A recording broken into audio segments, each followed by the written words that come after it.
di dalam surat Yasin yang kita baca tiap pekan, misalnya ada teman-teman yang baca surat Yasin, di situ diceritakan lagi ada satu kelompok manusia bejat luar biasa.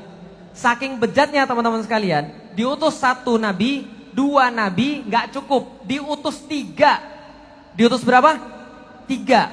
Padahal pas Fir'aun jahat banget itu, tahu Fir'aun teman-teman sekalian? Tahu. Fir'aun itu diutus berapa nabi ke situ? Dua, Musa, Harun. Tapi ini saking bejatnya, nggak diutus satu nabi, dua nabi, tiga nabi diutus pada kaum tadi. Untuk supaya mereka bertaubat dan kembali kepada Allah. Ini nabi tiga diutus pada orang-orang ini nggak ngaruh sama sekali.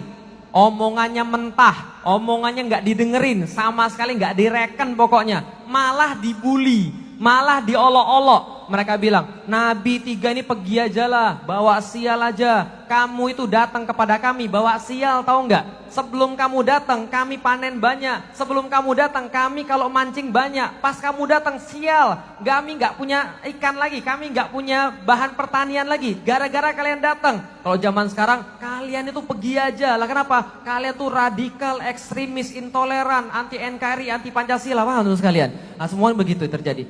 Ketika kemudian tiga rasul ini, tiga nabi ini nggak bisa kemudian untuk berbuat apa-apa, Allah ceritakan di dalam Al-Quran, waja'a min aqsal madinati rajulu yas'a, dan datang dari aqsal Madinah. Aqsa itu artinya yang paling jauh. Aqsal Madinah, ujung kota, artinya deso. Paham teman sekalian?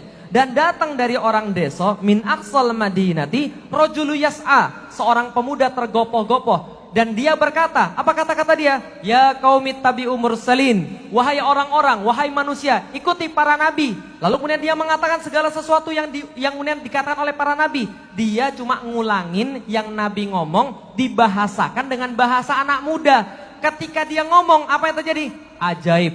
Orang-orang sadar, orang-orang jadi mau cenderung pada kebenaran. Orang-orang jadi mau mengikuti risalah nabi. Padahal nabinya ada berapa tadi? 3. Sama sekali nggak bisa menyadarkan. Tapi satu orang deso ini mengulangi ucapan para nabi dengan cara yang bisa didengar oleh anak-anak muda. Lalu anak-anak muda bergejolak mau mengikuti kebenaran. Orang-orang zolim nggak suka. Dia bilang, berhenti kamu anak muda, jangan ngomong lagi. Kenapa? Ini anak muda ngomongannya jelek.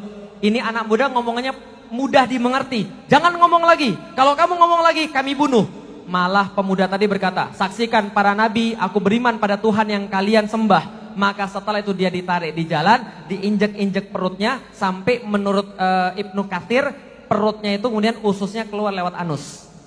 Singkat cerita meninggal, diinjek-injek. Setelah diinjek-injek meninggal, dia masuk kemudian kepada pengadilannya Allah, berjumpa langsung dengan Allah. Singkat cerita begini, Allah kasih trailer surga. Wah, sekalian.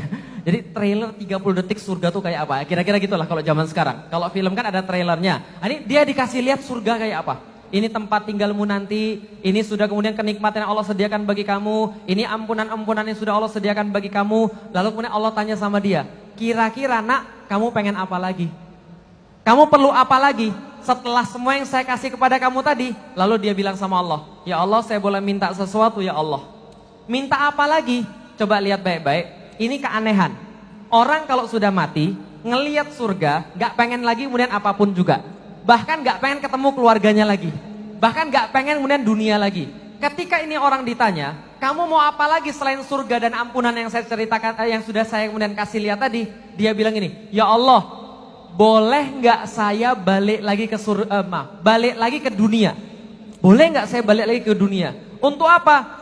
Supaya saya bisa ngasih tahu pada orang-orang yang nginjek-nginjek saya sampai mati, bima ghafaroli robbi wa ja'alani minal mukramin. Karena apa aku bisa mendapatkan ampunanmu ya Allah, dan engkau jadikan aku mulia banget bisa dapat surga. Coba lihat, ini orang gak punya ilmu, gak punya apa-apa, cuma ngulangi ucapan para nabi, cuma sharing kalau zaman sekarang, sharing kemudian WhatsApp dakwah yang baik, cuma reshare, regram yang bagus, cuma YouTube kemudian di like, di share pada orang lain, dia dapat ampunan Allah dan dia dapat kemudian kemuliaan daripada Allah. Kenapa? Suka sharing dakwah.